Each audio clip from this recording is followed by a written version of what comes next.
Сәлем баршаңызға. Бүгін мен сіздермен осындай ерекше дәмді болып жасалатын әрі оңай, әрі тез пирогтың рецептісімен бөлісетін боламын. Бұл пирог өте дәмді болып шықты. Сіздерге де ұнайды деген сенімдемін. Менің каналымда алыстамай менімен бірге болыңыздар. Ең алдымен осы барлық ингредиенттерді таразымен тартып жасап көріңіздер. Сол кезде осындай идеальный туп-тура тестада, начинкасында мен видеода көрсетілгендей болып шығады. Сол үшін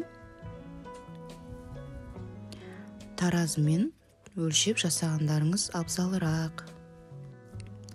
Ең алдымен 200 грамм ұнымызды үстінен 50 грамм какаоны салып, електен екеуін араластырып, електен өткізіп аламыз. Үстінен сап-салқын, мен осылай салқын сармайды осылай пышақпен кесіп салуды ұйғардым. Осылай да жасап көрейінші деп. Теркамен де жасасаңыздар болады. Барлығын жақсылап араластырып, 120 грамм сармай, крошка болғанша жақсылап араластырып дайындап аламыз. Менде мұнда какао, Рахат фирманың какаосы. Майдың орнына маргаринді де қолдансаңыздар болады. Дәл осылай ұсақтап, крошка жасап аламыз.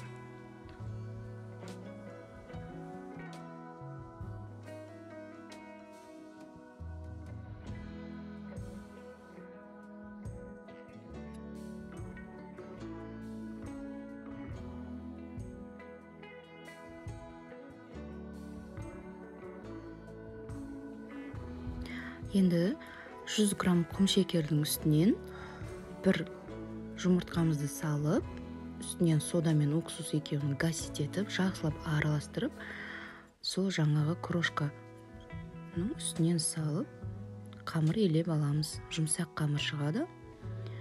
Осы илеп болған қамырды пакетке орап, холодильникке жарты сағатқа қойып қоямыз.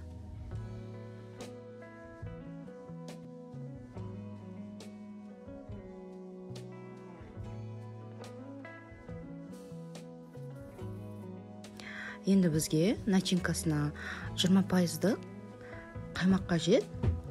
Міндетті түрде 20% болу керек. Кез келген қаймақ бола береді. 400 грамм қаймаққа 3 жұмыртқамызды салып, және де 100 грамм құм шекерімізді салып, тәттілігіне қарай қоса берсеңіздер болады. Аса қатты тәтті қылам десеңіздер, одан да көптеу сала берсеңіз болады. Барлығын жақсылап араластырып, 20 граммдай крахмалымызды салып, бір шетке қойып қоямыз. Неке біздің қамырымыз жарты сағат тұрды холодильникте. Жақсылап осылай формаға салып, менде 28 диаметрлі форма. Тегістеп, бортиктерін жасап аламыз. Бортиктерін жасап болғаннан кейін жаңағы начинкамызды салып, қаймақ начинкамызды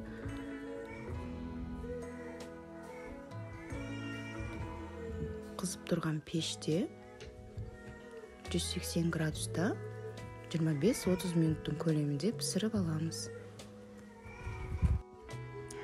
Неге біздің пирогымыз дайын болды.